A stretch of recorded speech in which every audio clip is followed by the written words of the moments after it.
لذیذترین شکل ممکن برای طبخ سینه مرغ. با اکوکوک همراه باشید. 4 عدد سینه مرغ رو از وسط نصف کنید.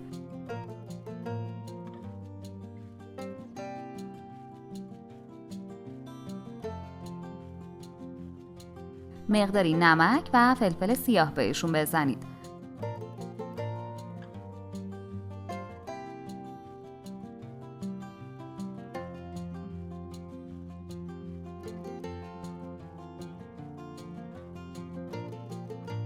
روش سلفون بکشید. با وردنه کمی ضربه بزنید.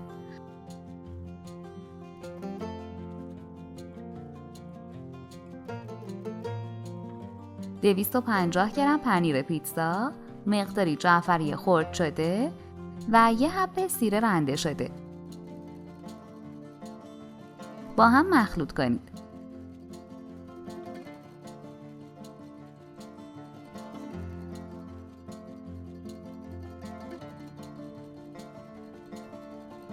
دو قاشق غذاخوری سس مایونز و 1 قاشق چایخوری سس خردل رو با هم مخلوط کنید.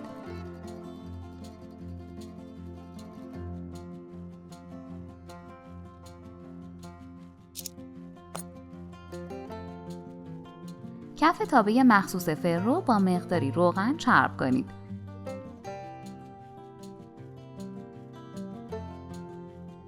ابتدا سینه‌های مرغ رو با مخلوط سس رومال کنید.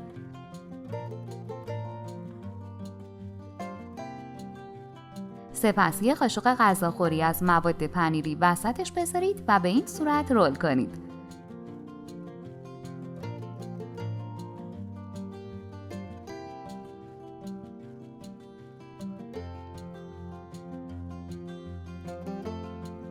برای اینکه کانالمون رو گم نکنی و از آموزش‌های جدیدمون خبردار بشی، دکمه سابسکرایب و زنگوله کنارش رو حتما بزن. سینه‌های رول شده رو بچینید.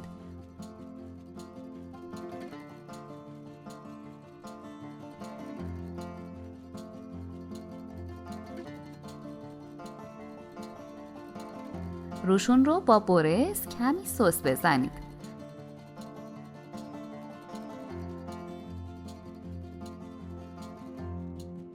به مدت نیم ساعت داخل فر با دمای 180 درجه بذارید بمونه. از فر خارج کنید. کمی از مخلوط پنیر پیتزا و جعفری روش بریزید.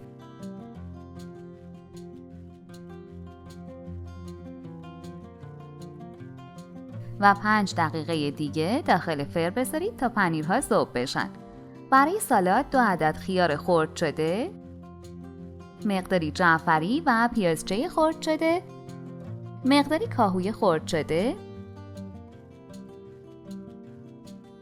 مقداری تربچه خرد شده، 1 قاشق غذاخوری سس مایونز، نمک و فلفل سیاه. با هم مخلوط کنید و این سالاد خوشمزه رو کنار رول‌های مرغ سرو کنید. اگه هر روز سر درست کردن غذا کلی فکر میکنی و نمیدونی چی درست کنی، پیشنهاد میکنم کانالمون رو که کلی غذاهای فوری و جدید که همگی با مواد در دسترس و ساده درست میشه رو داشته باشی که مطمئنم خیلی به کارت میاد.